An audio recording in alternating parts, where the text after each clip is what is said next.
मनोज, क्या चल रहा है ये सब? रानी तो तेरी हिम्मत कैसे हुई मेरे पति के साथ? और तुम एक बच्चे के बाप होकर इस बाजारू लड़की के साथ? वो मेरी भाभी है और बच्चा मेरा भतीजा है। मैं उसका चाचा हूँ।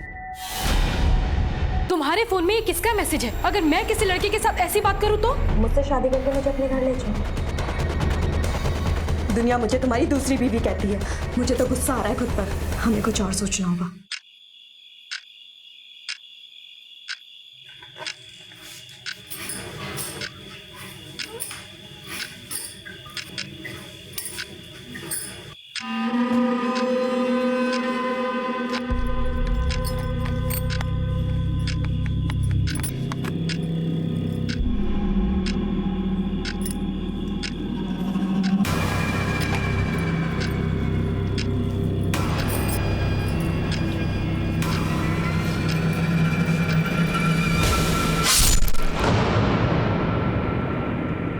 दीदी आपकी चाय।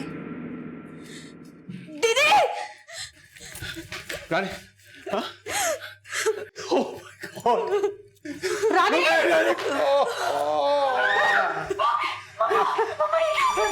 लेकिन जब जिंदगी खुशनुमा एहसास हो तो मौत का ख्याल हमसे कोसों दूर होता है। रानी तुम्हारे पापा पुकारा और हम चले आए।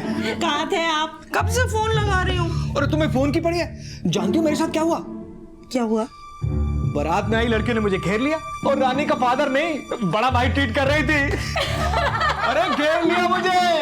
पापा मेरे आइडल थे, खुश मिजाज, ईमानदार और सबसे बड़ी बात मेरी माँ के प्रति वफादार। इसलिए जब मेरी शादी मनोज के साथ होने वाली थी, मैं भी यही प्रार्थना कर रही थी कि मनोज बिल्कुल मेरे पापा जैसा हो। मनोज, तुम्हारे फोन में ये किसका मैसेज है? कौन है ये लड़की? और तुम्हारे साथ इनडायरेक्टली सोने की बात कर रही है? और तुम? अरे रानी, तुम गलत सोच रही हो। देखो वो सिर्फ मेरी दोस्त है और दोस्तों में ऐसा मजाक चलता रहता है। आजकल जमाने में कॉमन है। तुम जानती नहीं हो। अगर मैं किसी लड़के के साथ ऐसी बात करूं तो? रानी, क्या बोली तू? तू मेरी बीवी है। हाथ में लेके बोला कर। कुछ मर्द ऐसे ही होते हैं। उनकी मर्दानगी पे तब चोट पहुंचती है जब उनकी बीवी उन्हें ऐसे आईना दिखाती है। पर कैसे बनता? उसे अपनी अय्याशियों से फुर्सत ही कहाँ थी। और इसी दौरान मेरे पापा भी गुजर गए। जिंदगी की धूप छांव में शादी के 10 साल निकल गए, लेकिन अब इस रिश्ते में ऐसा पड़ाव आया जिसने इस रिश्ते की दिशा ही बदल दी।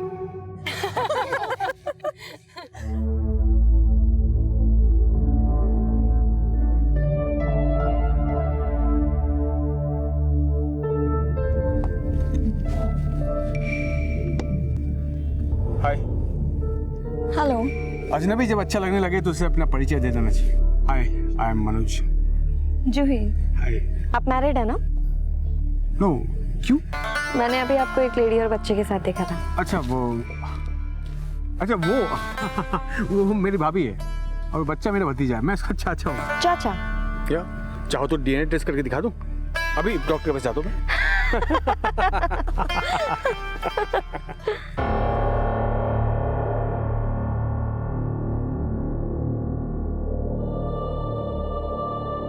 भैया के डेथ के बाद भाभी और यश की जिम्मेदारी मेरे ऊपर ही है।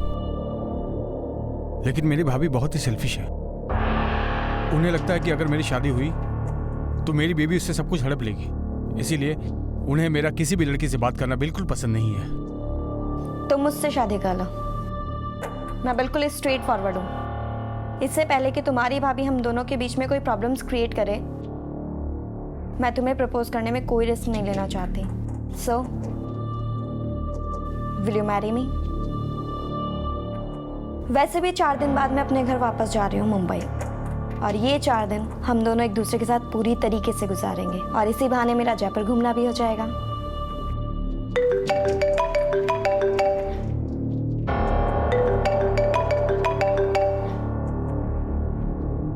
बस जूही, इन 4 दिनों में न फोन न ऑफिस, सिर्फ मैं और तुम।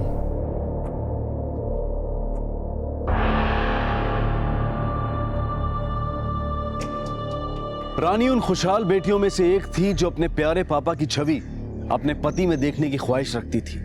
लेकिन रानी की शादीशुदा जिंदगी की हकीकत उसके सपनों से बिल्कुल विपरीत थी। बेटी से बहू, बीवी और मां बनने तक एक औरत जो अपनी जिंदगी में बदलाव देखती है, वो पुरुषों की जिंदगी के मुकाबले कहीं ज्यादा चुनौती भरे होते हैं। ऐसे में अगर औरत को अपने जीवन साथी का सच्चा प्यार ना मिले तो उसकी जिंदगी कोरे संघर्ष के अलावा और कुछ नहीं रह जाती। और जब पति मनोज जैसा विश्वासघाती हो तो एक स्वाभिमानी औरत अपने आप को ऐसे मझधार में खड़ा पाती है जहां से लौटकर अपने मायके जाना भी उसके लिए आसान नहीं होता और पति के साथ रहना भी। मनोज, चाय रेडी है।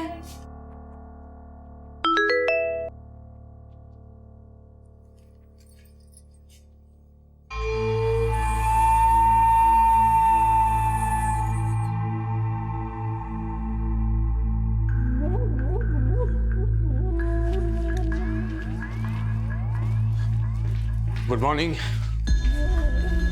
चाय नहीं पीऊंगा, ऑफिस के लिए लेट हो रहा है। सुनो, रात को लेट आऊंगा आज, ठीक है? बाय।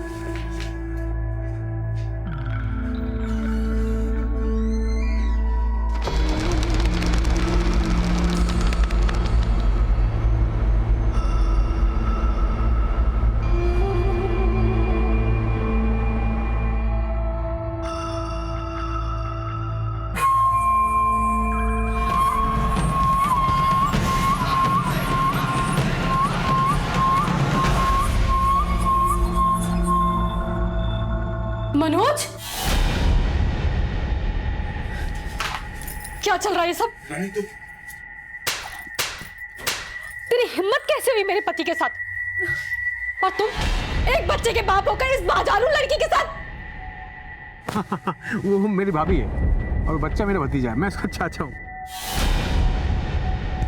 रानी, तमाशा मत करो, ये हमारा घर नहीं है। चलो चलो। तमाशा? तमाशा तो तुमने बना दिया मेरी जिंदगी का। और तू अगर मेरे पति के आसपास नजर भी आई ना तो जेल में भिजवा दूंगी। सोच नहीं पाएगी क्या करूंगी तेरे साथ। रानी, हटो तुम। रानी, जी मेरी बात सुनो। जी सुनो मेरी बात। जी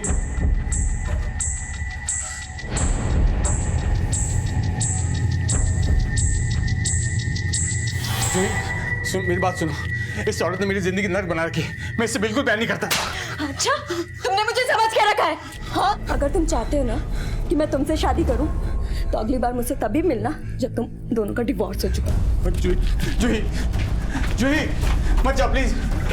जूही,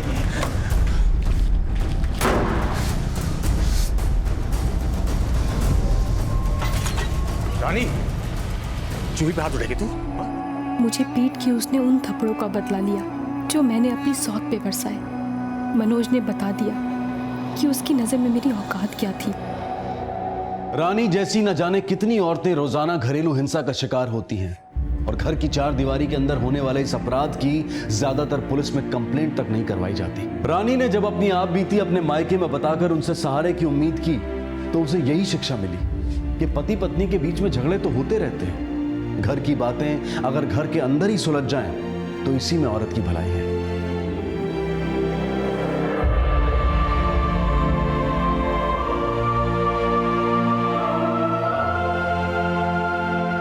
मिलके बताऊंगा ना तुम्हें। और मिलो तो सही। अच्छा, फोन करते हो।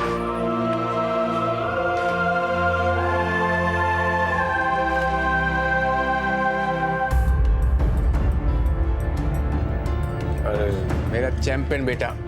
चैंपियन बेटा कैसा है? ठीक हूँ। ठीक है, चल अंदर से। ये एक माँ की हार थी, बीवी की भी हार थी, लेकिन उससे भी बढ़ के एक औरत की हार थी। ट्रस्ट में जूही, मैं खुद इस औरत से पीछा छुड़ाना चाहता हूँ, लेकिन तुम जानती नहीं ये कितनी खतरनाक और चालाक औरत है। मुझे छोड़ने को तैयार ही नहीं। लेकिन तुम चिंता मत करो, मैं कुछ ना कुछ तुम्हारे लिए सॉल्यूशन निकाल के रखता हूँ। तुम समझ रही हो ना मैं क्या बोल रहा हूँ? Thank you. फोन कर। जासूसी कर रही हो मेरी? जासूसी नहीं कर रही, तुम्हारी हालत को अपने हालात के साथ जोड़ के देख रही हूँ। तुम जूही के तलवे चाट रहे हो और मैं औकात में लेके बात कर। तुम्हारी औकात तो मेरी औकात से ही बदतर है। कहावत सुनी है तुमने? धोबी का कुत्ता ना घर का ना घाट का। तू मुझे कुत्ता बोलेगी? बता दो, रुक। क्या बोली? तू मुझे कुत्ता बोलेगी? दिखाता हूं मैं तेरी औकात। क्या बोला तूने? रानी रानी को होश आ गया।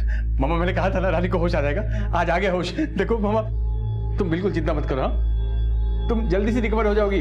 जब तक तू ठीक नहीं हो जाती मैं और कंचन तेरे साथ ही रहेंगे। हाँ भाभी, आखिर अपने ही तो अपनों के काम आते हैं ना। अरे ना रानी भाभी एक्सीडेंट की वजह से आपकी कमर पैरालाइज्ड हो गई है। लेकिन आप चिंता मत कीजिए, हम लोग हैं ना आपकी देखभाल करने के लिए। तुम चले जाओ यहाँ से, मुझे किसी तरह के जान मुझे नहीं चाहिए। जाओ तुम लोग, जाओ।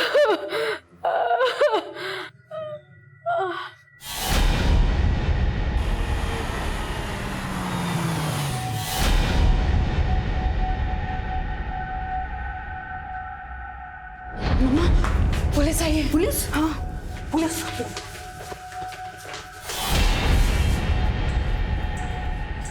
रानी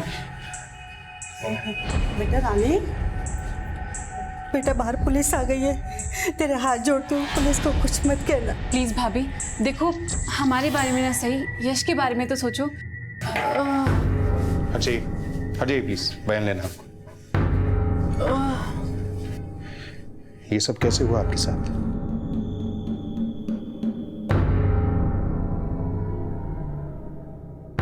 बताइए, कौन है आपकी इस हालत का जिम्मेदार? कोई जिम्मेदार नहीं है, मैं खुद जिम्मेदार हूँ। जी? मेरी लापरवाही के कारण हुआ। अंधेरा था, मुझे कुछ दिखा नहीं और सीढ़ियों से मेरा पैर फिसल गया। सिर्फ एक एक्सीडेंट है, कोई जिम्मेदार नहीं है। पुलिस को अपने पति के जुल्मों का सच बताने की हिम्मत जुटाकर भी रानी ये सोचकर पीछे हट गई कि जब उसका शरीर साथ था तब उसे अपने मायके से सहारा नहीं मिला, तो अगर इस हाल में वो अकेली पड़ गई तो कैसे एक अपाहिज मां अपने बेटे का पालन पोषण करेगी। रानी अपने हालात से समझौता करने पर मजबूर थी, लेकिन उसकी मजबूरी का फायदा उठाकर अब उसका पति नीचता की सारी हदें पार करने वाला था। रानी घर आके कैसे लग रहा है तुम्हें? हाँ अच्छा ही लग रहा होगा, बहुत दिनों बाद घर आई तुम। यस बहुत मिस कर रहा था तुम्हें। चिंता मत करो भाभी, अब आप बहुत जल्दी ठीक हो जाओगी। मम्मी दर्द तो नहीं हो रहा ना? नहीं बेटा।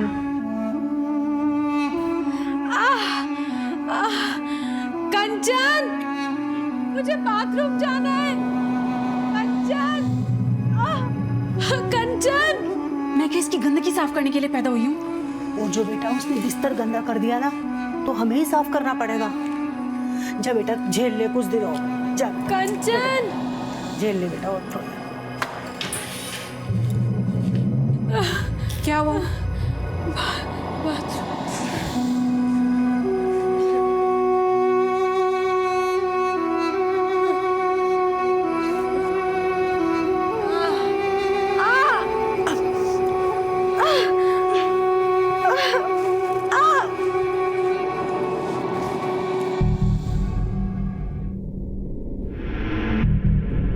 यश आप ना सिर्फ अपनी स्टडी में ध्यान दो और किसी बात में ध्यान मत दो, ठीक है?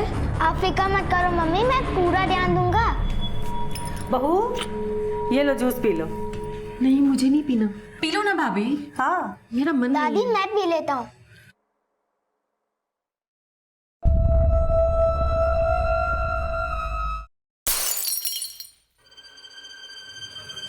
वो बेटा आप बाहर जाओ। ठीक है मम्मा। वो बहू उसमें क्या बर्फ थी, तो वो तबीयत खराब हो सकती थी बच्चे की। अगर आप लोगों की नफरत की वजह से मेरे बेटे को कुछ हुआ ना, तो आप में से किसी को नहीं छोड़ूंगी। कैसी बातें कर रही हो भाभी? माँ भला आपसे नफरत क्यों करेंगी? कंचन मेरे साथ झूठा दिखावा मत करो। अगर आप लोग मुझे मारना चाहते हो ना तो ला दो जहर, खुशी खुशी पी लूंगी, लेकिन ये दिखावा मत करो। पहले पति नहीं चाहता था कि मैं जिंदा रहूं, अब सास और नदद भी नहीं चाहते, लेकिन फिर भी मैं अब तक जिंदा थी। शायद इसमें भी मनोज की ही कोई चाल थी। इस रानी ने मेरी जिंदगी बर्बाद कर दी है। जब मैंने उसे डाइवोर्स मांगा तो वो अपना सर दीवारों में मारने लगी। मैंने उसे रोकने की कोशिश भी की और सीढ़ियों से गिर गई और पैरालाइज्ड हो गई। अब वो मुझे धमकी दे रही है कि अगर मैंने उसे डाइवोर्स मांगा तो मुझे जेल भिजवा देगी। क्या औरत अपने आप को बहुत स्मार्ट समझती है ना, तो तुम भी वैसा ही क्यों नहीं करते जैसा वो कर रही है? मतलब क्या? मुझसे शादी करके मुझे अपने घर ले चलो। ये तुम मेरी खुशी के लिए इतना कुछ सोच रही हो। आई मीन ये सब थैंक्स जूही। अब देखो, दुनिया चाहे कुछ भी सोचे, मैं तुमसे शादी जरूर करूंगा।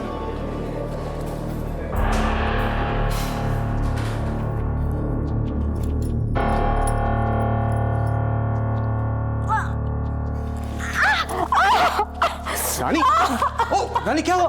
रानी, रानी, ओ कुछ नहीं, संभल के कुछ नहीं होगा रानी, कुछ नहीं होगा। मैं हूं ना। मामा और कंचन तुम्हारा ठीक से ख्याल नहीं रखते लगता है आजकल। देखो, मुझे लगता है कि तुम्हारी और यश की देखभाल के लिए अब उन पे डिपेंड नहीं रह सकते हम। मैं ये सोच रहा हूँ कि क्यों ना मैं जूही से शादी कर लूं। तुम्हारा जो भी जवाब हो वो सोच के बता दो मुझे। जिसे बिकाऊ बोल के मैंने गाली दी थी, अब वही मेरी सौत बन के मुझे बिकाऊ कहेगी। मैं हाँ करती या ना करती, होना तो यही था। आज पहली बार दिल से आह निकली कि ऐसी जिंदगी से तो मौत ही अच्छी थी।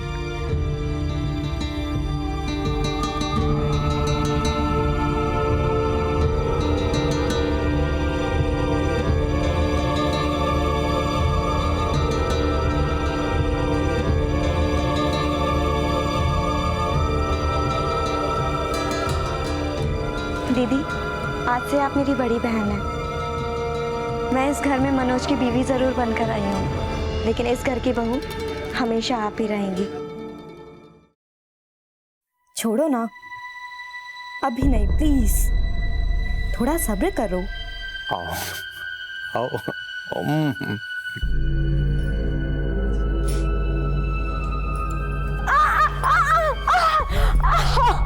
दीदी, दीदी,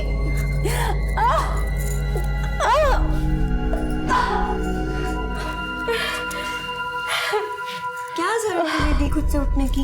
एक बार आवाज लगा दी होती।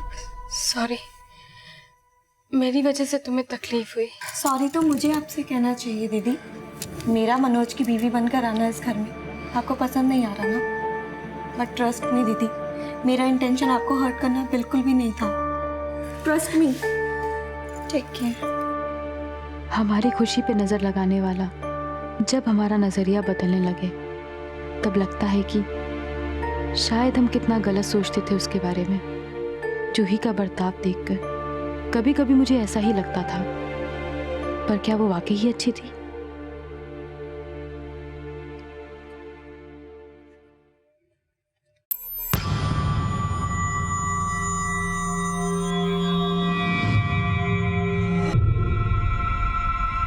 दीदी, दीदी, ओहो, और कितना पढ़ोगी?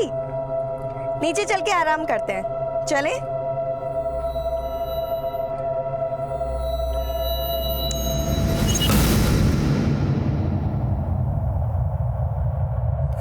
नमस्ते।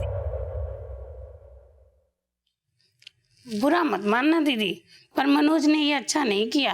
पहली बीबी रानी के होते हुए वो दूसरी शादी कर लाया। पता है आपकी मोहल्ले भर में कितनी बदनामी हो रही है। दुनिया चाहे जो भी कहे मौसी, पर मैं तो बहुत खुश हूँ। रानी भाभी की देखभाल करने से मुझे तो मुक्ति मिली। अरे देखभाल ही करनी थी तो कोई नर्स ले आता। पहली बीबी के होते हुए दूसरी शादी करने की क्या जरूरत थी? क्या बात है जूही? मैंने सुना तुमने दिव्या से कुछ नहीं कहा है? ना सब कुछ करने के बाद भी मुझे क्या मिला? दुनिया मुझे तुम्हारी दूसरी बीवी कहती है। मुझे तो गुस्सा आ रहा है खुद पर। उस दिन मैंने उसे मर क्यों नहीं जाने दिया? किस दिन की बात कर रही तुम?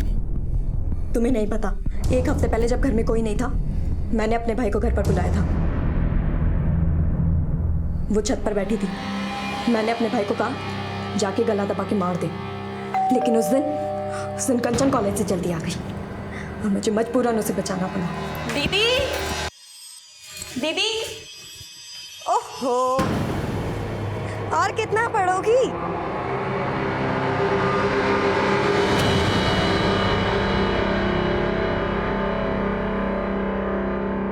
फिलहाल ऐसा करते हैं जूही, रानी के लिए केयरटेकर हायर करके मैं तुम और यश कहीं और चले जाते हैं। ऐसा करने से भी मेरे ऊपर से कौन सा दूसरी बीवी कहलाने का था बढ़ जाएगा। हमें कुछ और सोचना होगा।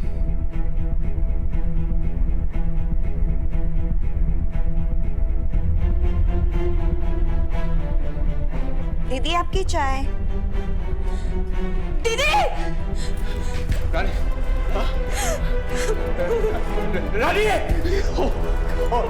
रानी अपनी जिंदगी एक जिंदा लाश बनकर ही जी रही थी। उसकी हत्या ने उसकी मौत को महज एक औपचारिकता दी थी। यूं तो रानी का दम घोटने वाले कम नहीं थे, लेकिन फिर भी ये केस तब तक जिंदा था जब तक कातिल सबूत समेत पुलिस की गिरफ्त में नहीं आ जाते। लेकिन कुछ केसेस ऐसे होते हैं जिनके खुलासे इतना विचलित कर देते हैं कि उनका असर इंसान के जहन से ताउम्र निकल नहीं पाता। इस केस का खुलासा भी बेहद चौंका देने वाला था, जिसकी हकीकत को शायद वही महसूस कर सकता है जिसने रानी जैसी जिंदगियां बहुत करीब से देखी हों।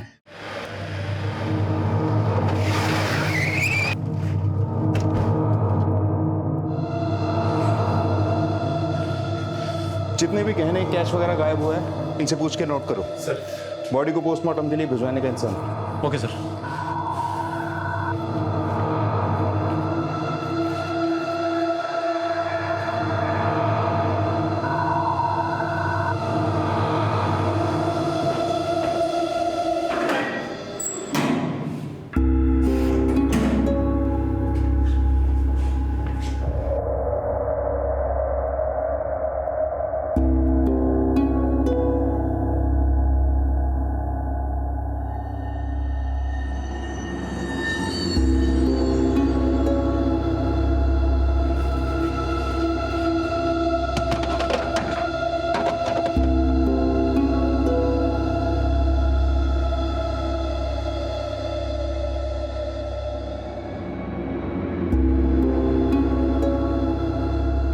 Meena, yes sir. यहाँ के ट्रेसेस लो और जगह भी देखो।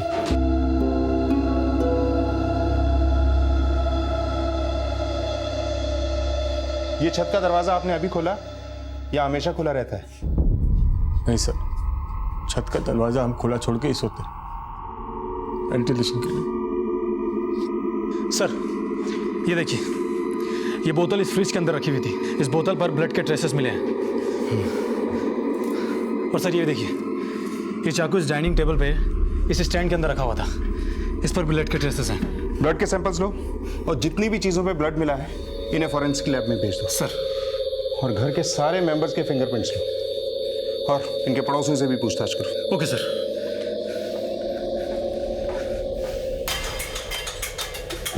सर, मैंने रानी के पड़ोसियों से पूछताछ की पर कुछ खास इन्फॉर्मेशन नहीं मिली है। पर हाँ, कुछ दिन पहले उस कॉलोनी के एक घर में चोरी हुई थी। शायद ये काम उसी चोर का हो। भला किसी चोर को एक अपाहिज से क्या खतरा हो सकता है जो वो रानी की जान लेता? छत का दरवाजा जानबूझ के खुला छोड़ा गया ताकि रानी की हत्या को चोरी के साथ जोड़ के घर वालों पे शक ना किया जाए। रानी के ससुराल वालों को बुलाओ। मुझे लगता है ये काम बाहर वालों का नहीं, घर वालों का ही है। सर, उस रात 11 बजे सो गया था मैं। मेरी आंख सुबह जूही की चीख से खुली जब उसने रानी की डेड बॉडी देखी थी। रानी का कमरा ठीक तुम्हारे बराबर वाला है। रानी के साथ इतना बड़ा हादसा हो गया, तुम्हें उसकी चीख सुनाई नहीं थी?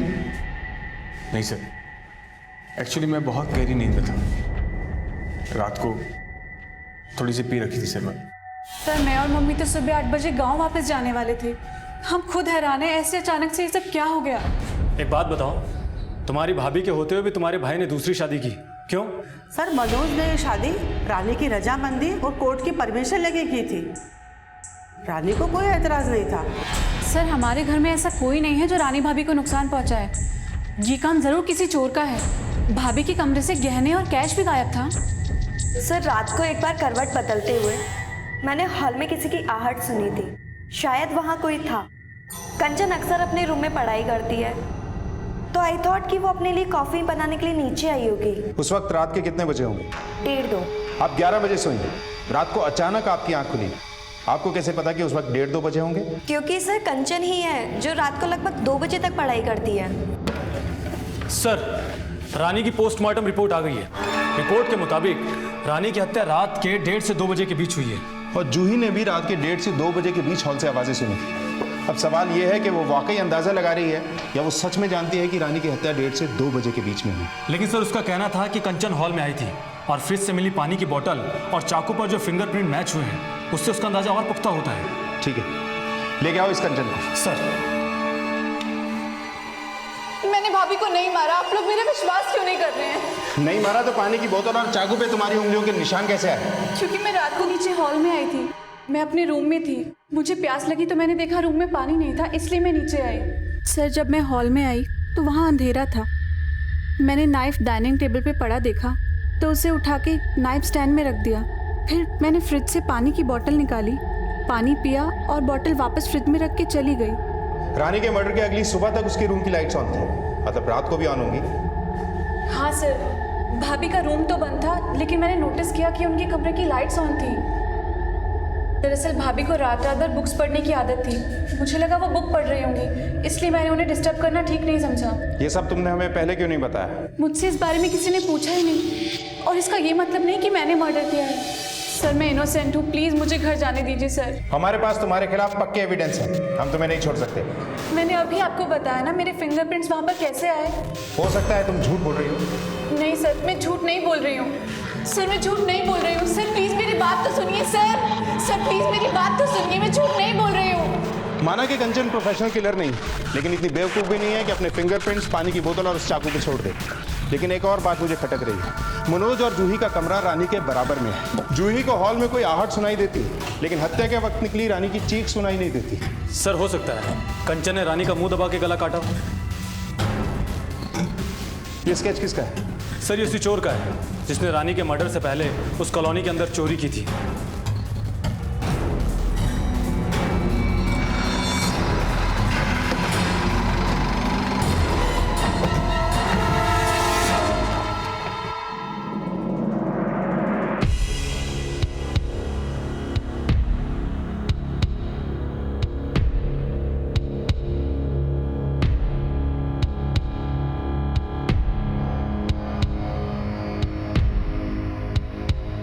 सर मैंने हॉल में सिर्फ किसी के आने की आहट सुनी थी, अगर रानी की चीख सुनी होती तो मैं और मनोज सबसे पहले बाहर आते। तो आपको लगता है कि कंचन ने रानी का गला काटने से पहले उसका मुंह इतनी जोर से दबाया कि उसकी चीख भी नहीं निकली? नहीं सब, मेरी बेटी ने नहीं मारा रानी को, आप गलत सोच रहे हैं। हम आपसे बात नहीं कर रहे हैं, जूही से कर रहे हैं। तो आपको लगता है कि कंचन सच में इतनी क्रूअल और क्रिमिनल माइंडेड थी?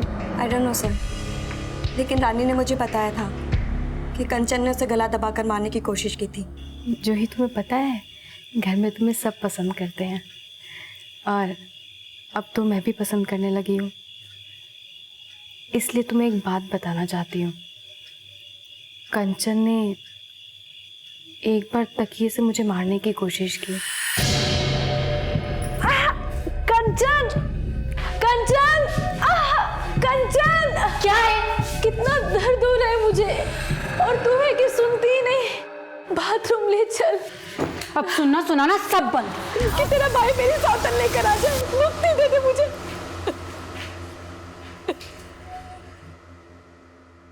सर कंचन के इस बिहेवियर से रानी बहुत परेशान थी। सब ये झूठ है, मेरी बेटी ने कभी ऐसा नहीं किया। मनोज बोल तो, मनोज बोलता क्यों नहीं तो? आप अपनी बेटी को बचाने की कोशिश मत कीजिए, चाकू पर कंचन की उंगलियों के निशान थे। माना सबूत कंचन के खिलाफ है, लेकिन मनोज और जूही भी कम स्मार्ट नहीं है। रानी के साथ पहले भी एक जानलेवा हादसा हो चुका है, लेकिन रानी ने उसे एक्सीडेंट बताया। हो सकता है ये एक्सीडेंट ना हो, कुछ और हो, और रानी ने किसी के दबाव में आके झूठ बोला। एक काम करो। हाँ सर। रानी के फाइनेंशियल रिकॉर्ड चेक करो, जरा पता तो चले कि रानी की मौत से घर के किस सदस्य को क्या फायदा होने वाला था। Okay sir.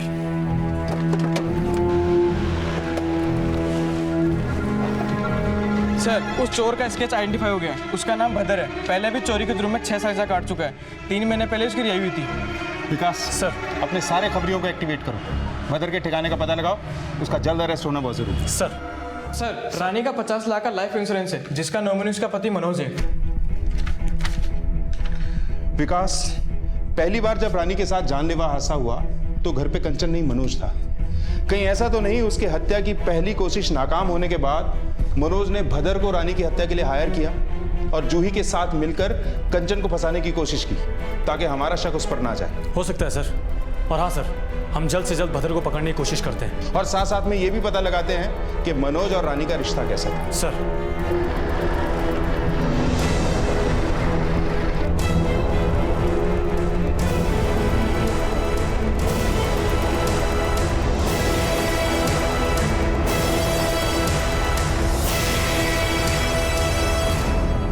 यश की मम्मी रानी बहुत परेशान रहती थी उसके पापा से, बहुत मारता पीटता था, बहुत दुखी रखता था उसको। प्रिंसिपल साहब, आप तो जानते हैं कि यश की मम्मी का कत्ल हो चुका है, लेकिन कुछ दिन पहले वो सीढ़ियों से गिर गई थी, जो हमें लगता है कोई हादसा नहीं था बल्कि किसी ने जानबूझकर उन्हें गिराया था। इन सभी घटनाओं की सही जानकारी हमें यश से मिल सकती है, इसीलिए मैं यश से मिलना चाहता हूँ। ठीक है, मैं यश को बुलाता हूँ। बेटा, हम जानते हैं कि आपको आपके पापा भी अच्छे लगते हैं और मम्मी भी, लेकिन आप डरो मत, हम इस बात को सीक्रेट रखेंगे। मम्मी ने मुझे बोला था कि वो बात मैं किसी को ना बताऊं। बेटा, हमारे साथ आपकी मम्मी की मम्मी भी है, आपका प्रॉमिस टूटेगा नहीं। उस रात जब मम्मी मुझे रूम में छोड़कर जैसे ही बाहर निकली, पापा उन पे चिल्लाने लगे, लेकिन जब मम्मी ठीक हो गई, पापा ने उन्हें कभी नहीं मारा। जब आपकी मम्मी भगवान के पास गई, उससे पहले आप उनसे मिले थे? हाँ, मैं रात को मम्मी से मिला था। मम्मी। यश, आप सोए नहीं अभी तक बेटा? आप भी तो नहीं सोई? मैं तो लेट सोती हूँ ना। आप जाओ और जाके सो जाओ। नहीं मम्मा, पहले आप सो जाओ। लेकिन सब तो सो गए, अब आपको बेड पे कौन लिटाएगा? मेरी टेंशन मत लो, तुम जाओ और जाके सो जाओ। मैं छोटी मम्मी को बुला लाऊं आपकी हेल्प के लिए? नहीं, मुझे जब नींद आएगी तो मैं खुद सो जाऊंगी। अब आप जाओ और जाके सो जाओ। ठीक है, गुड नाइट मम्मा। गुड नाइट बेटा।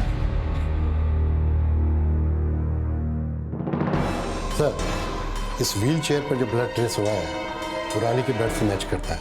इसका मतलब रानी का मर्डर व्हील चेयर पे किया गया, उसके बाद उसकी लाश को उठा के बेड पे रखा गया, और कंचन का रानी की डेड बॉडी को उठाकर बेड पे रखना पॉसिबल नहीं। Excuse me sir. हेलो,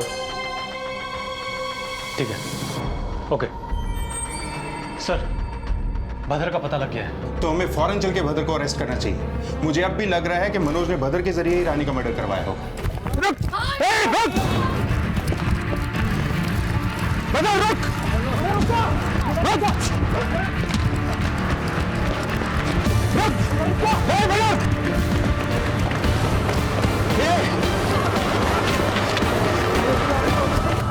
गौर से देख इसे और बता, 15 मई की रात तू इसके घर गया था? हाँ साहब, गया था। तूने इसकी जान ली?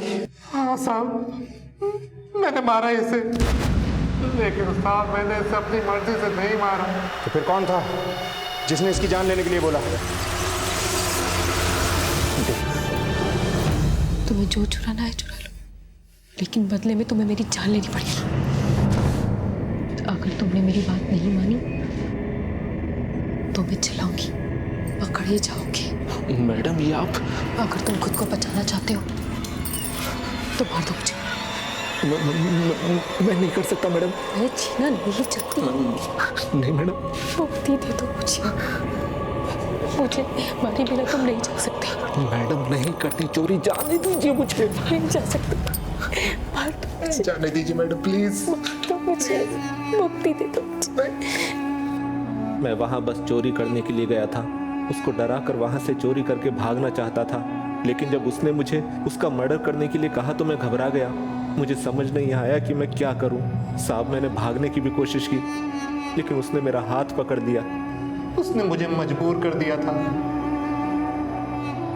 इसलिए मैंने उसे। इनमें से हर एक ने कभी ना कभी किसी न किसी स्तर पर मर्दों की ज्यादती का सामना किया होगा।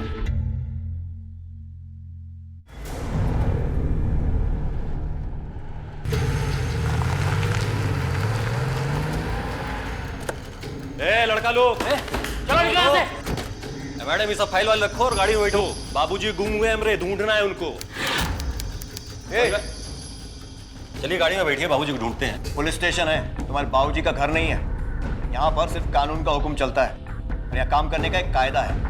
आपका कायदा कानून गया गन्ने के खेत में। हमारे बारे में जानते हैं, कुछ बताएं हम आपको। ठाकुर अंबरनाथ के सबसे छोटे बेटे शैलेंद्र सिंह हो ना, तो हम तो आपको पहचान गए, अब तुम भी जान लो। बकैती बंद करो और चुपचाप यहाँ बैठकर अपनी रिपोर्ट लिखाओ। जो जानकारी देनी है दो, कुछ पता चला तो बता देंगे। भैया जी हम आपसे पहले ही बोले थे, बड़के भैया को लेके आना चाहिए था। चुप है। ठीक है दरोगा जी, आज हम तबाह में बैठे हैं और हमरी जल रही है, तो खेल लेते हैं आपका तरीका से 2020। लिखो भाई, ये रिपोर्ट लिखो हमारी। हमारे पिताजी गए थे डॉक्टर के पास जोड़ों का दर्द दिखाने, और फिर रास्ते में कैला माता के मंदिर रुके, और तब से उनका कोई खबर नहीं है। लिखा दिए दरोगा जी। कागज पर दस्तखत करो, कुछ पता चला तो बता दिया जाएगा। ये अंबरनाथ सीतापुर गांव का है ना सर? कितनी दूर है यहाँ से? सर तकरीबन 20 किलोमीटर। लेकिन सर जैसा इसने बताया उस हिसाब से तो लगता है कि उसे किसी ने उठा लिया। लेकिन सर इस इलाके में अंबरनाथ को उठाने की हिम्मत, बात कुछ हजम नहीं हुई सर। सर या तो ये कोई बाहर का इंसान है या फिर कोई पागल, या फिर कोई उससे भी ज्यादा पहुंच वाला। हाँ साहब, अंबरनाथ जी आए थे करीबन शाम को 5 बजे, माता जी का दर्शन किए और मंदिर का चंदा भी दिया, उसके बाद चले गए। कोई और था जिसने उनसे बात की हो या आकर मिला हो? नहीं साहब, वो तो सीधे आए, दर्शन किए और अपनी गाड़ी में बैठ के निकल लिए। ठीक है, मतलब ये बात तो पक्की है कि अंबरनाथ 5 के आसपास है मंदिर आया था। सुनो जी साहब। ठाकुर अंबरनाथ को जानते हो? हाँ साहब जानता है। कल यहाँ आए थे? हाँ साहब कल आए थे। जाते समय किस तरफ गए थे, देखा था? नहीं साहब हमने तो ये नहीं देखा, लेकिन साहब यही सवाल कल एक लड़का कर रहा था। भैया अंबरनाथ ठाकुर को देखा क्या? मंदिर से निकल के कहाँ गए? अरे नहीं भैया, हम तो अपने ही काम में बिजी। शक्ल पहचान पाओगे? नहीं साहब, शक्ल नहीं पहचान पाएंगे उसका। उम्र कितनी थी? साहब ये तो नहीं पता, लेकिन कम उम्र का था सबको।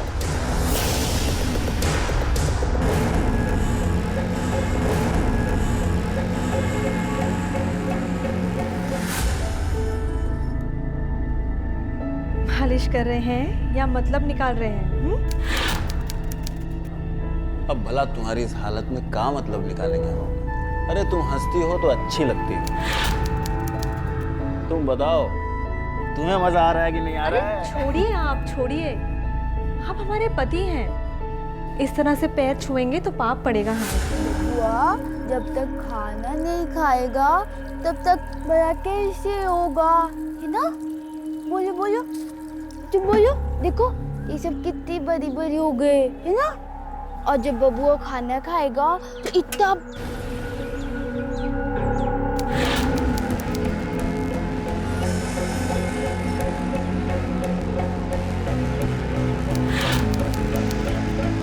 आज तो तुम हमारी रानी हो और हम हैं तुम्हारे गुलाम।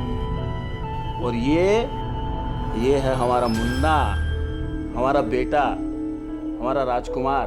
क्यों? बाबूजी आ गए, बाबूजी आ गए, बाबूजी आ गए, बाबूजी, बाबूजी आ गए। अरे बाबूजी, आओ बाबूजी। अरे क्या हो गया आपको? कहाँ चले गए थे? हट! अरे बाबूजी सुनिए तो। कमीने, हमें मरवाने की कोशिश की तूने? अरे क्या हुआ है? अरे इसी ने उठवाया था हमें। 5 दिन तक एक काल कुठेरिया में बंद करके रखा और क्या कुछ नहीं किया हमारे साथ। साला हमारी परछाई तक पर पांव रखने को डरता है हर कोई। हमको अरे पगला गए क्या? अरे पगला तो तू गया है। इसकी गोरी चमड़ी ने अंधा कर दिया तुझे। अरे तुमको बाप की हालत नहीं दिखती क्या? सोच जरा, 5 दिन तक हम कहाँ थे? बहुत अच्छी तरह जानते हैं हम कहाँ थे आप। प्रोग्राम ज्यादा हो गया तो थकान चढ़ गई आपके दिमाग के अंदर, समझे? इतनी बार बोले हैं हम कि उछल कूद अपनी उम्र के हिसाब से किया कीजिए, लेकिन ये बात दिमाग में घुसती नहीं है आपके। अम्मा लेके जाओ इन्हें। दर्द हो रहा है। ठीक तो तुम? अरे तुम लोगों की वजह से साला हमारी जान को कभी कुछ हो जाएगा। चलो निकलो यहाँ से, निकलो मैं कहता हूँ, चलो। बाबूजी हल्दी का दूध पीजिए, जख्म जल्दी भर जाएगा। साला कुत्ता, तो बोला था ना जलना नहीं चाहिए। चल उठा जरा सामान, भाग यहाँ से। अब बाबूजी दवा लगेगा तो जलेगा ना। बे, हंसी की बात लग रही तुमको? एक काम तो तुमसे होता नहीं, निकम्मा कहीं का। और तू समझा दे अपने बड़े बेटे को, उस औरत के चक्कर में घन चक्कर हुआ जा रहा है, जैसे हाड़ मास का नहीं, सोने का बच्चा जन्ने जा रही चुड़ैल।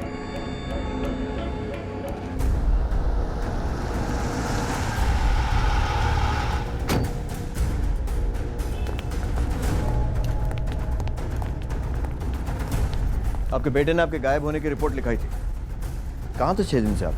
दरोगा जी, ये सब बात ना आप उस संध्या से वो क्या है दरोगा साहब, हमें कुछ याद नहीं है। तो पिछले 1 हफ्ते से हमारी याददाश्त जो है चली गई है। संध्या कौन है जिसका नाम लिया अभी? वो किसी का भी नाम ले, हम कह रहे हैं ना हमें याद नहीं। और ये चोटें ये कैसे लगी? अभी तो बता दिए, हमें कुछ याद नहीं है। कोशिश कीजिएगा कि जल्दी याद आ जाए, आपके लिए अच्छा होगा।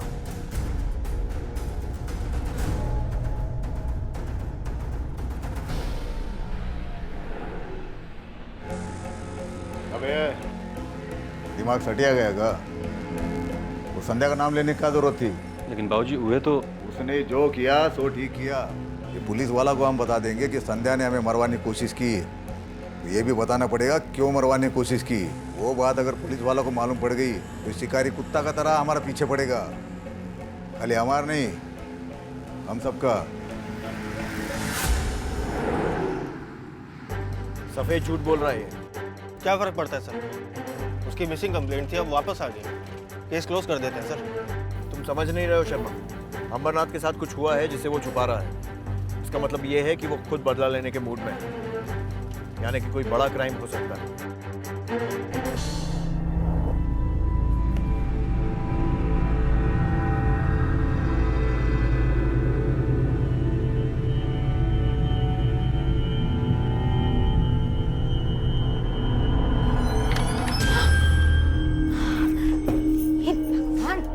दरवाजा तो बंद किया कर।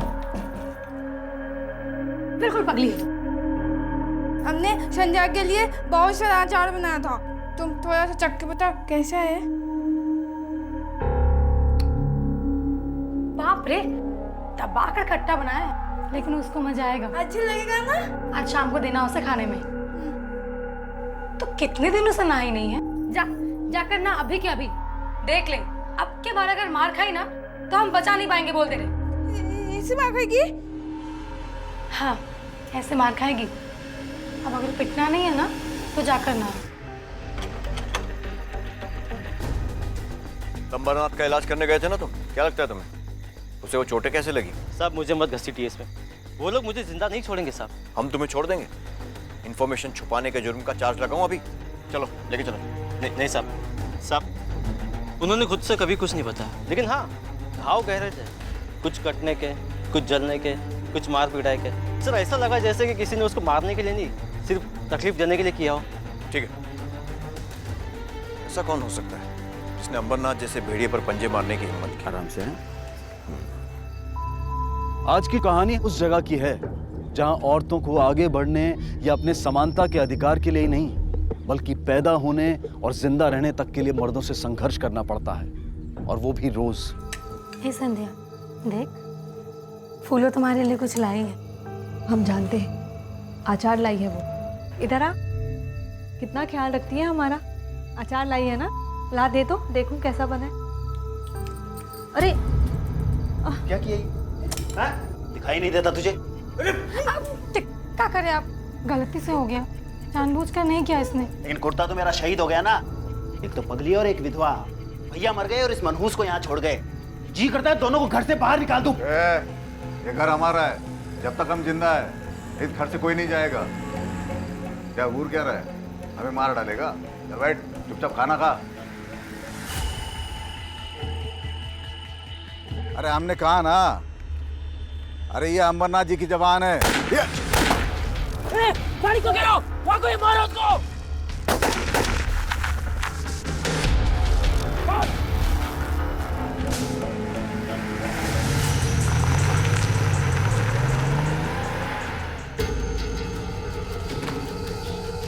दरोगा चल, जल्दी से हमें अंदर कर दे, चल। क्या बदतमीजी है ये? तेरे कानून के हिसाब से जो चार्ज वारज लगाना है बाद में लगा लेना, पहले हमें अंदर कर देना।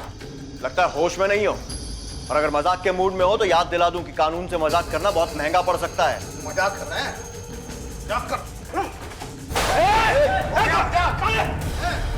अंदर डालो इसे।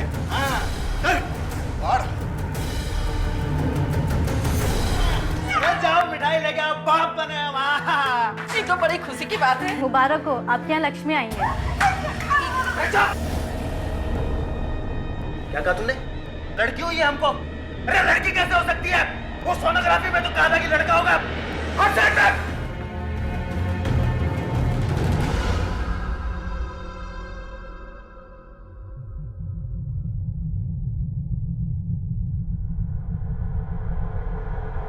कौन है? ये चिड़िया ना चू चू कर रही थी तो हमने इसका पालना हिला दिया, चुप हो गई। देखो,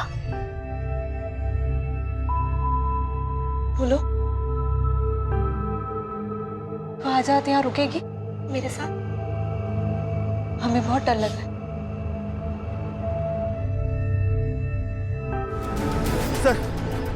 सर इसकी गाड़ी यहाँ पास ही में है। हो सकता है यहाँ पे खुद आया हो, शायद किसी से मिलने। एक काम करो, आसपास का पूरा इलाका छाना, देखो क्या मिलता है। सर पर चोट के निशान भी हो सकता है किसी ने पहले हमला किया हो और उसके बाद लटकाया। बॉडी को पोस्टमार्टम के लिए भेजो, सारा मामला रिपोर्ट आने के बाद ही क्लियर होगा। अरे लड़की कैसे हो सकती है? वो सोनोग्राफी में तो कहा था कि लड़का होगा। सर नरेंद्र की पोस्टमार्टम रिपोर्ट आ गई है। सर मौत की वजह है सर पे चोट, फांसी नहीं। सर जख्म में से मिट्टी और पत्थर के कुछ छोटे टुकड़े मिले। हो सकता है मारने वाले ने पीछे से बड़े पत्थर से वार किया हो। अगर कातिल ने इसे पहले ही मार दिया था तो इतनी मेहनत करके फांसी पर क्यों लटकाया? सर हो सकता है कातिल लाश लटका के सबको दिखाना चाहता हो, या फिर किसी खास इंसान को कोई मैसेज देना चाहता हो। मैसेज? सर ये अंबरनाथ जी की जमानत के कागज, हम उन्हें लेने आए।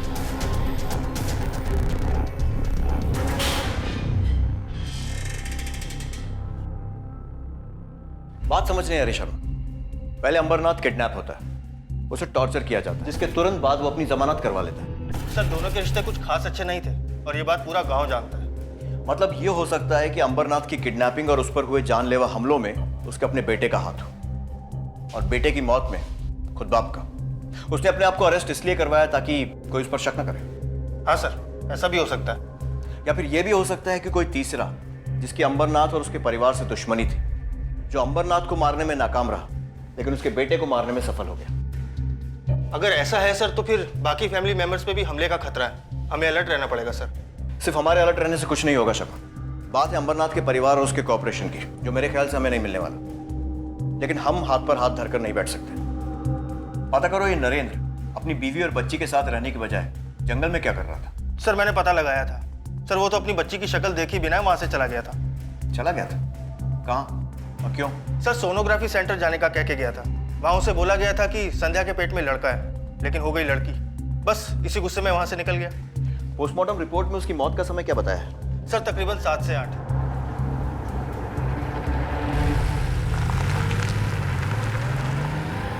इतना तो आपको पता ही होगा कि जन्म से पहले बच्चे का लिंग परीक्षण कराना कानूनन अपराध है। आपका क्लिनिक भी बंद होगा और जेल भी जाएंगी। सर मुझे उनकी पत्नी ने ही कहा था झूठा रिजल्ट बताने के लिए। क्यों? सर उन्होंने कहा था कि अगर बच्ची के घर वालों को सही रिपोर्ट के बारे में पता चल गया तो वो बच्ची को जान से मार देंगे। सर मैंने तो बस बच्ची को बचाने के लिए ऐसा किया था। सर संध्या ने कहा कि एक बार बच्ची पैदा हो जाएगी तो उसे बचाने का वो दूसरा रास्ता कोई ना कोई जरूर ढूंढ लेगी।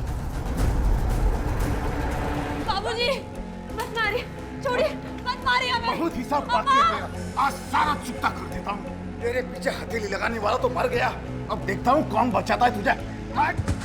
अम्मा, बाबूजी मत मारिए हमें। शर्मा बात अजीब है और मुश्किल भी लगती है, मगर हो सकता है कि इस सारे किस्से के पीछे नरेंद्र की बीवी संध्या का ही हाथ हो सकता है। अपनी और अपनी बच्ची की जान बचाने के लिए संध्या ने ही ये सब खेल खेला हो। ऐसा हो सकता है, लेकिन अगर ऐसा है तो अंबरनाथ की रिहाई के बाद अगली विक्टिम वही हो। लेकिन जिस सफाई से अंबरनाथ पर हमले किए गए और उसके बाद नरेंद्र को मौत के घाट उतारा गया, ये तो पक्का है कि वो घर का ही कोई आदमी है। सर क्राइम साइट को दोबारा जांच करने के बाद तो कुछ नहीं मिला, लेकिन सर जहां से गाड़ी मिली थी वहीं कुछ ही दूर पर हमें ये पायल मिली। और नरेंद्र के बारे में कोई और खबर? सर हमने पता लगाया, लेकिन हॉस्पिटल से निकलते हुए नरेंद्र को किसी ने नहीं देखा, ना ही किसी से मिलते हुए। फाइल के डिजाइन को गौर से देखो शर्मा, काफी बारीक कारीगरी है और महंगी भी लग रही है। आसपास ज्यादा सुनार नहीं होंगे जो ऐसा काम करते हैं। मैं पता लगाता हूँ।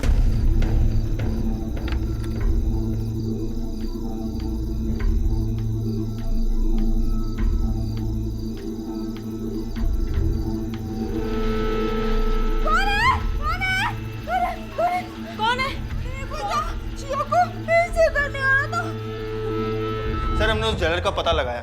सर उस ज्वेलर ने हमें बताया कि ये पायल उसने संध्या के लिए बनाई थी। संध्या? लेकिन जब नरेंद्र का खून हुआ तब संध्या अपनी बच्ची के साथ हॉस्पिटल में थी, घर के बाकी लोग भी उसके साथ थे, फिर संध्या वहां पर? सर ऐसा भी तो हो सकता है कि ये मर्डर संध्या ने खुद ना करके किसी से करवाया हो। सर उस घर की औरतों के पास ज्यादा पैसे तो होते नहीं है, तो हो सकता है उसने अपने जेवर उसे दिए हो और कातिल से अनजाने में वो पायल उन जेवरों से गिर गई हो। मतलब ये कि हो सकता है खुद के विधवा होने में शायद इस संध्या का ही हाथ हो। अब तो इससे मिलना पड़ेगा।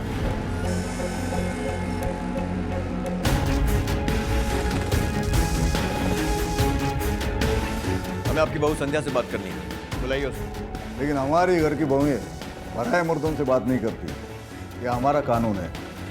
जिस जमीन पर आपका घर खड़ा है ना, वहां सिर्फ एक कानून चलता है और उसकी इजाजत हम लेकर आए मजिस्ट्रेट के ऑर्डर संध्या से पूछताछ करने के लिए। सर संध्या अंदर नहीं है। आसपास सब जगह देखो। Okay sir. सर कहीं नहीं मिली। हो गई आपकी छानबीन जयराम जी की? सर मुझे लगता है इन लोगों को भी संध्या के बारे में शक हो गया है और इस वजह से इन लोगों ने उसको गायब करवा दिया। सर घर वालों में से तो कोई मुंह खोलेगा नहीं। बाहर वालों से पूछताछ करो। इनके आदमियों को उठाओ और तब तक तोड़ो जब तक कि वो बता नहीं देते कि संध्या के साथ क्या हुआ। Okay sir. पुलिस को लग रहा था कि हत्यारा जो भी था, इस हत्या के पीछे उसका मकसद था नरेंद्र के परिवार वालों को एक मैसेज, एक संदेश देना। लेकिन वो संदेश क्या था, इसका अंदाजा उन्हें नहीं था। क्या हुआ? अरे क्या हुआ? बतो। अरे क्या हुआ तुमको? अरे पानी लेके आओ। खून कैसे है? अरे बाबूजी इसका तो मैं जिब्बे काट दिया है। किसने किया ये? पहचान सकते हो? मतलब कोई जान पहचान वाला था? औरत? घर की कोई औरत? रागिनी? संध्या? संध्या ने काटी तुम्हारी जुबान? अकेले या उसके साथ कोई और भी था?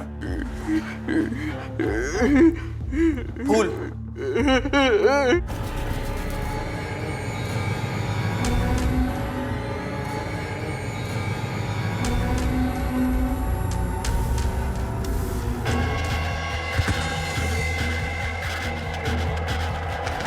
मतलब संध्या और फूलों ने मंदिर में शादी की और तुम्हारी जुबान काट दी क्योंकि तुमने उन्हें देख लिया था।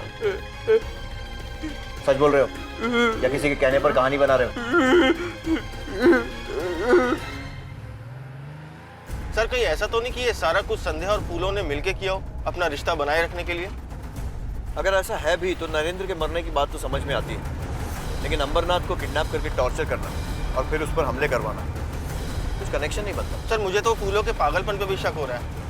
कहीं ऐसा तो नहीं कि वो नाटक कर रही थी? अब जो भी सच है वो सिर्फ संध्या और फूलों ही बता सकते हैं। ये दोनों मुझे किसी भी कीमत पर चाहिए। आसपास के गांव की सभी खबरियों को अलर्ट कर दो और हर उस जगह पता करो जहां ये दोनों जा सकते हैं। Okay sir. ज्यादा दूर तक नहीं गई होगी संध्या, पूरा जिला छान मारो, जहां कहीं भी दिखे उसे घसीट के हमारे सामने लेके आना। बच्ची को छुपाने की कोशिश जरूर करेगी, लेकिन अपने मायके नहीं जाएगी, क्योंकि वो जानती है हम पहले उसके मायके में जाके ढूंढेंगे। जरूर अनजान लोगों से मदद मांगेगी। तो आसपास के जितने भी गांव हैं वहां से 1 महीने की कम उम्र की जितनी भी बच्चियां हैं उन्हें पकड़ के मारना शुरू करो। जाओ, खाली हाथ मत लौटना।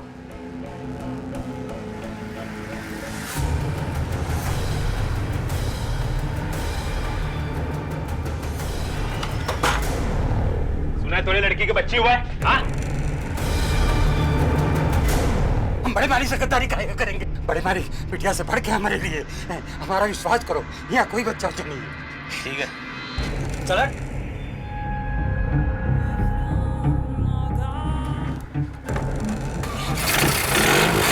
मर गया ना बच्चा, अब पूरे गांव में ढिंडोरा पीटो और यह बोलो कि तुम्हारा बच्चा मर गया।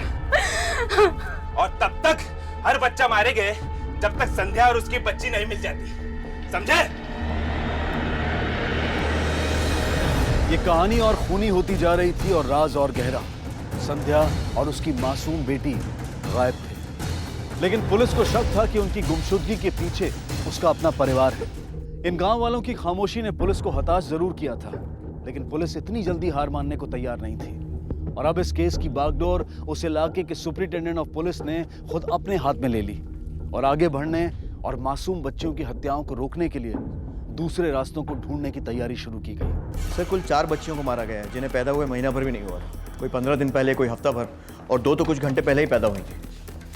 तुमने ये बताया कि जिस वक्त ठाकुर का किडनैप हुआ था उस वक्त संध्या और फूलू दोनों घर पर ही थी। सर, अगर ये हमारे सस्पेक्ट्स हैं, इनकी कोई मदद कर रहा है, कोई बाहर वाला जिसका इनके अतीत के साथ कोई रिश्ता जरूर है।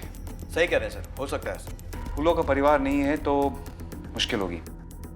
संध्या की माँ से बात करो, पता करो कि संध्या के अतीत में ऐसा कौन सा आदमी है जो उसके लिए इतना कुछ कर सके। सर, लेकिन ऐसा भी हो सकता है कि इस सब के पीछे संध्या का कोई अपना नहीं, बल्कि अंबरनाथ सिंह का कोई दुश्मन, या फिर ये भी पॉसिबिलिटी है कि कोई जानबूझकर संध्या और फूलों को फंसा रहा है ताकि खुद बच सके। हो सकता है। तो तुम क्या करने वाले हो? सर, फिलहाल तो मैं अंबरनाथ सिंह के गुंडों के पीछे ही लगना चाहता हूँ, जो अभी भी घूम घूम कर नवजात बच्चियों को मार रहे हैं, ताकि उन बच्चियों की जान बच सके। ठीक है, तुम लोग अंबरनाथ के घर पर रेड डालो, वहां पे कोई भी गैरकानूनी चीज मिले उसे जब्त करो। ऑर्डर्स मैं निकलवाता हूँ। सब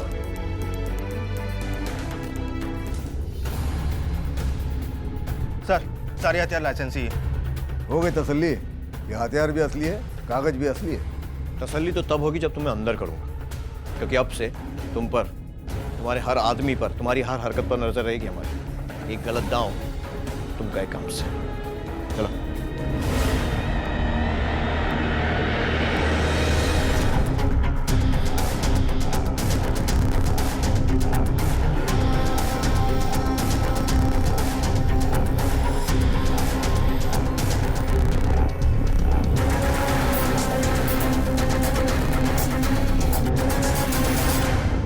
हेलो संध्या बिटिया, हाँ कैसी है तुम? हम ठीक है माँ, आपकी बहुत याद आ रही थी। स्टॉप।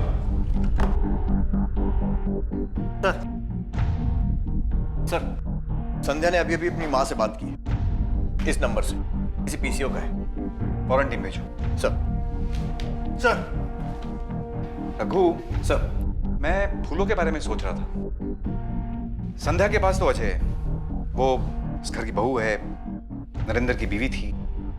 अगर उसे छुटकारा पाना चाहती होगी तो मर्डर करा दिया होगा।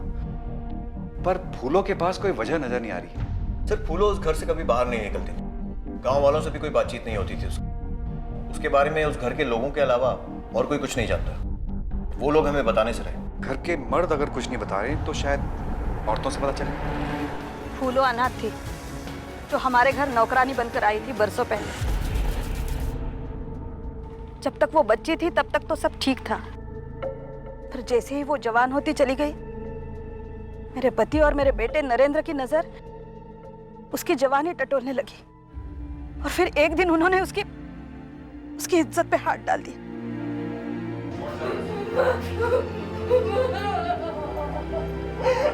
सब कुछ मालूम होने के बावजूद भी मैं आवाज नहीं उठा पाई उसके खिलाफ। और फिर एक दिन का ये किस्सा रोज रोज का नियम बन गया। दिन में 2-2 बार, कभी कभी 10 बार। इसी के चलते वो वैसी बन गई जैसे आज है। फिर एक अजीबी तरीके से फूलो हमारे परिवार का हिस्सा बन गई। उसने आज तक जो सहा है ना सर, कोई और होता तो पगला जाता, ये भी पगला गई। क्या कर रही हो? ये वो राज है जो सब जानते हैं, पर जुबान पे लाने की हिम्मत किसी में नहीं। ये पायल पहचानती हैं? ये पायल तो संध्या की है, लेकिन ये पायल संध्या के पास नहीं थी। उसने ये पायल फूलों को दी थी। उस लड़की को पहचानते हो? हाँ साहब, पहचानते हैं इसको, हमारे यहाँ फ़ोन करने आती है कभी कभी। कहाँ रहती है मालूम है? ये तो नहीं मालूम साहब, लेकिन इसी मोहल्ले में कहीं रहती है। एक काम करो, पूरा एरिया छान मारो। Yes sir. एक एक घर चेक करो, पता लगा वो लड़की कहाँ रहती है। Okay sir. ठीक है, ओके। ये सुनो, इस लड़की को देखा है? नहीं सर। ठीक है,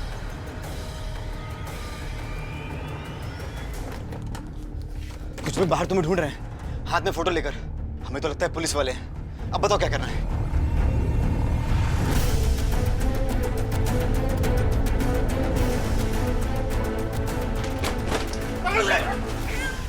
पहले भी 2 बार हम माँ बन चुके थे, पर हमारा बच्चा गिरवा दिया था क्योंकि वो लड़कियां थी।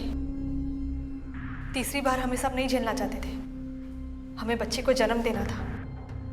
इसलिए अपना मुंह बोला भाई की मदद से हम अपना ससुर अमरनाथ को उठवाए। क्या दुश्मनी है हमारे साथ? संध्या, उसी के कहने पर विशेष पूजा हो रही है तुम्हारी। भूलना मत, उसके सामने नजर झुका के रखना। साहब, हमने 6 दिन अंबरनाथ को मारा पीटा ताकि उसे सबक मिले और उसके दिल में डर बैठ जाए बस। ताकि उसको ये ना लगे कि वो अकेला ही इस जंगल का शेर है। हम तो उसकी आंख में निकलवाना चाहते थे। एक टांग भी काटने को बोला था दीदी ने। तो बाकी सारे लोग भी हमसे डर जाते और सब सीधा हो जाते, पर वो पहले ही वहां से भाग गया। इसलिए तुमने उस पर कई बार गोलियां भी चलवाई। हमने कोई गोली नहीं चलाई सर, हमारे पास तो बंदूक भी नहीं है। हमारी तो खुद की जान पे आई हुई थी। वहां से भागने के बाद हम अपना मुंह बुला भाई के घर में छुप कर रहने लगे।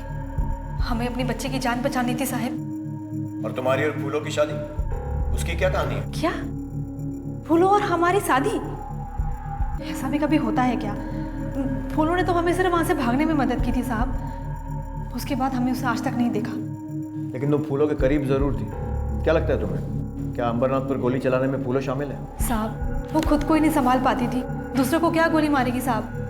जिस जगह नरेंद्र की लाश मिली है वहां से हमें वो पायल मिली जो तुमने उसे दी थी। हो सकता है पहले कहीं गिर गई होगी।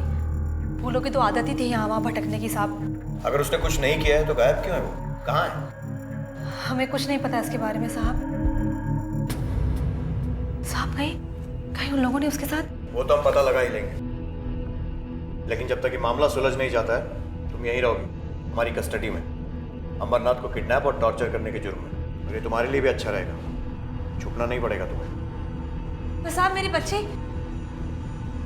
तुम्हारे साथ ही रहेगी। अगर संध्या सच बोल रही है तो नत्थू झूठ क्यों बोल रहे हैं? और उसकी जीप किसने काटी? कहीं ऐसा तो नहीं है कि ये नत्थू और फूलो आपस में मिले हुए हों? फूलो पागल होने का नाटक कर रही हो, मौके की तलाश में हो। नरेंद्र और अंबरनाथ ने उसके साथ जो किया शायद उसका बदला लेना चाहती हो। सर, अगर ऐसा है तो ये काम वो अकेले नहीं कर सकते। इस तरह से अगर सोचा जाए तो कोई ना कोई तो उसकी मदद कर रहा था, या तो नत्थू या फिर कोई और। हाँ शर्मा, क्या? ठीक। सर, सीतापुर के पास एक सड़ी हुई लाश मिली है। ओह माय गॉड, एक और लाश। पता करो किसकी है and keep me updated. Sir लाश उधर है सर। नथु ने हमें जो कुछ बोला था वो सब कुछ झूठ था। बात करनी पड़ेगी इससे। तुम ये कहना चाह रहे हो कि जो तुम कह रहे हो वो सच है? मतलब संध्या झूठ बोल रही है। फूलों को उसी ने मारा है, नरेंद्र को भी उसी ने मारा है, और अंबरनाथ पर जो गोलियां चली वो भी संध्या ने चलवाई थी। कौन सच कह रहा है कौन झूठ कह रहा है ये बताना बहुत मुश्किल है, लेकिन एक बात तो तय है कि कातिल इनमें से कोई एक है। लेकिन सर, वो कौन है पता कैसे चलेगा? आगे कोई रास्ता भी नजर नहीं आ रहा। हम नत्थू को लेने आए, भेज दो उसे। नत्थू हमारा क्राइम सस्पेक्ट है, उसे नहीं छोड़ा जा सकता। कोई सबूत है आपके पास? आप ऐसे ही किसी को नहीं उठा सकते। असली गुनहगार तो वो संध्या है, लेकिन आप लोग उसके जाल में उसी तरह फंसते जा रहे हो जैसे मेरा बेटा फंसा था। आपके गले में जो छल्ला है ये असली बंदूक की गोली का है? हाँ जी, असली है। हम पे चलाई गई थी, वही मिला हमें। अब किसने चलाया वो पता करेंगे और लौटा देंगे उसे। तो आपने ये छल्ला पुलिस के हवाले क्यों नहीं किया? इससे पता लगाया जा सकता था ना कि ये गोली किसके हाथों चली है। इतना सारा खून खराबा रोका जा सकता था। लाइए इसे मेरे हवाले कीजिए। सर तो शूटर पकड़े गए हैं। पूछताछ किया पर वो कुछ बता नहीं रहे। हो सकता है उनका इस केस से कोई कनेक्शन हो।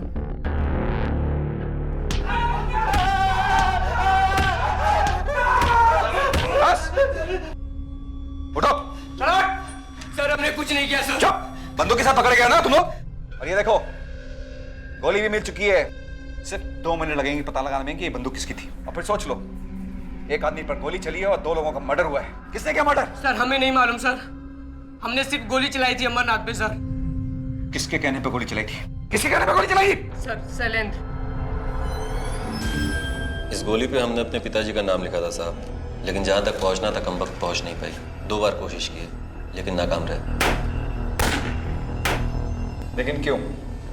क्यों मारना चाहते थे अपने ही बाप को? सब कुछ के लिए, जो भी उनके पास है सब कुछ चाहिए था हमको, लेकिन कहाँ भाव देते हैं हमको। सबके सामने मजाक उड़ाते हैं हमारा। बे हंसी की बात लग रही तुमको? एक काम तो तुमसे होता नहीं, निकम्मा कहीं का। लेकिन अंबरनाथ को मारने में तुम असफल रहे, इसलिए नरेंद्र को मार दिया। कैसे मारा उसे? क्या बात कर रहे हैं साहब, हम काहे मारेंगे उनको? क्या भला हो जाएगा हमारा? पिताजी तो फिर भी जिंदा रहेंगे ना। सर नरेंद्र के भाई शैलेंद्र और संध्या के भाई रोहित दोनों के कॉल रिकॉर्ड्स आ गए। लगता है दोनों ही सच बोल रहे हैं, क्योंकि जिस दिन नरेंद्र मरा शैलेंद्र अपने घर में ही था। पड़ोसियों ने भी उसे देखा और रोहित की लोकेशन उस जगह के आसपास कहीं भी नहीं है जहां नरेंद्र की हत्या हुई थी। अगर ये दोनों सच बोल रहे हैं इसका मतलब अब सिर्फ नत्थू बचा है, जिसकी बातों का सच होने का कोई सबूत नहीं हमारे पास। अब वक्त आ गया है कि उससे हम अपने ढंग से सवाल जवाब करें।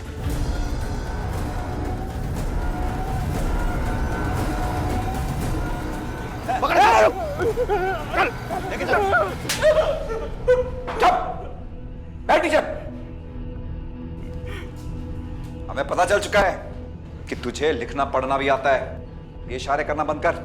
चल पेन पेपर ले और सारी कहानी सच्ची सच्ची लिख, वरना में और भी तरीके आते हैं सच गुलवाने के। चल लिख। हम बचपन से चाहते थे फूलों को। 15 सालों से उस घर में उसके साथ जो कुछ हुआ है सब अपनी आंखों से देखा, लेकिन कुछ नहीं कर पाए। डर भी लगता था अंबर से। उसने और उसके बेटों ने तनातनी होने लगी तो लगा कि इसका फ़ायदा उठाया जा सकता है। हमें पता था कि नरेंद्र की लाश देखेगी तो बहुत खुशी मिलेगी फूलों को। फिर जिस दिन फूलों ने संध्या की भागने में मदद की, हम भी उसके पीछे पीछे गए। काहे घबरा रही है? हम ही तो हैं। फूलो तुमको एक बात बताएं, किसी से कहोगी तो नहीं? वो नरेंद्र है ना, को हमने मारा है। बताए किसके लिए? तुम्हारे लिए। फूलों की लाश गांव के बाहर फेंकी। संध्या और फूलों की शादी का झूठा किस्सा सोचा। फूलों तो मर ही चुकी थी और संध्या भी भाग गई थी। कोई नहीं था जो सच बताता और लगा कि अगर संध्या पकड़ी भी गई तो सब हमारा भरोसा करेंगे। कोई नहीं मानेगा कि हमने खुद अपनी जीभ काटी है और हम बच जाएंगे। लेकिन ऐसा हुआ नहीं। और जानते हो ऐसा क्यों नहीं हुआ? क्योंकि कोई भी किस्सा किसी अपराधी के खत्म होने के बाद ही खत्म होता है। और चाहे वो कोई भी किस्सा हो, कितना भी लंबा क्यों ना खिंच जाए, खत्म होता जरूर है।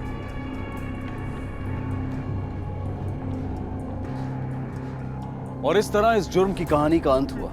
लेकिन सोचने वाली बात यह है कि क्या एक नरेंद्र की मौत से या एक अंबरनाथ को सजा देने से इस समाज में या किसी भी समाज में क्या महिलाओं की स्थिति में कोई बदलाव आ सकता है? जब एक माँ अपने बच्चे के सामने अपने पति के जुल्म या ज्यादती को सहती है तो वो अपने बच्चे को ये सिखा रही होती है कि एक औरत होने के नाते खामोश रहना उसका फर्ज है और जुल्म करना पुरुष का हक। और ये सब देखते हुए जब वो बच्चा बड़ा होता है तो अगर वो लड़का होता है तो वो जुल्म करता है और अगर वो लड़की होती है तो वो जुल्म सहती है। और ये किस्सा, ये सिलसिला यूं ही चलता रहता है। एक मर्द को कभी उसके हक के बारे में बताने की जरूरत नहीं होती और ना ही एक औरत को उसके फर्ज के बारे में। इसलिए अब अपने बेटे को उसके फर्ज को निभाना सिखाएं और अपनी बेटी को अपने हक की रक्षा करना। बदलाव आकर ही रहेगा। अब मैं अनूप सोनी आपसे विदा लेता हूं।